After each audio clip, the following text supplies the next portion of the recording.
Setelah pemerintah mengaku bersalah, Presiden Joko Widodo akan mendatangi dan menyantuni para korban 12 pelanggaran HAM berat di masa lalu, termasuk korban peristiwa 1965 dan juga 1966. Selain para korban di dalam negeri, para pelarian politik yang meninggalkan Indonesia saat peristiwa G30S juga akan disantuni dan dipersilahkan untuk pulang.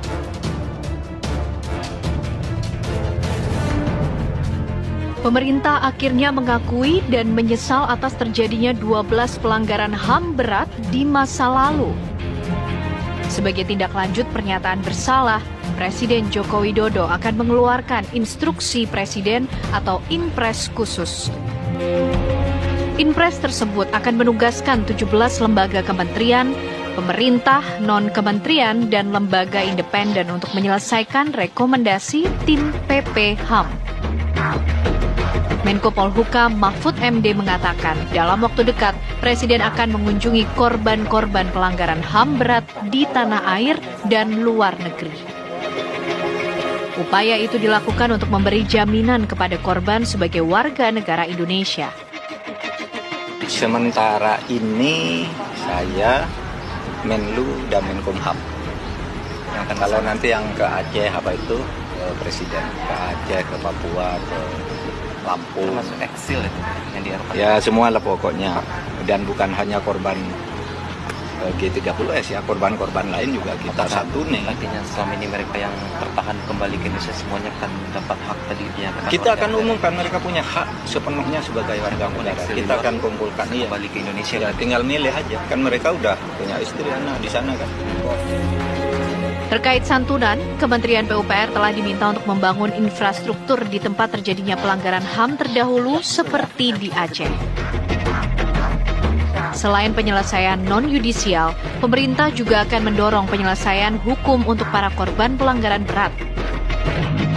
Kepala negara akan membentuk Satgas baru yang bertugas mengevaluasi dan mengendalikan pelaksanaan dari berbagai rekomendasi.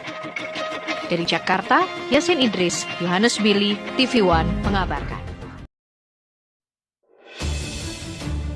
Kepres nomor 17/2022 adalah jelas pembelaan pada PKI.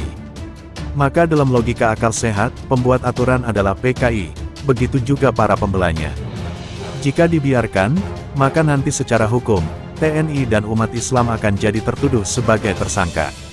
Maka sejak sekarang, segenap rakyat dan umat Islam lewat segala jalur medsos dan media lainnya untuk menyeru dan berjuang.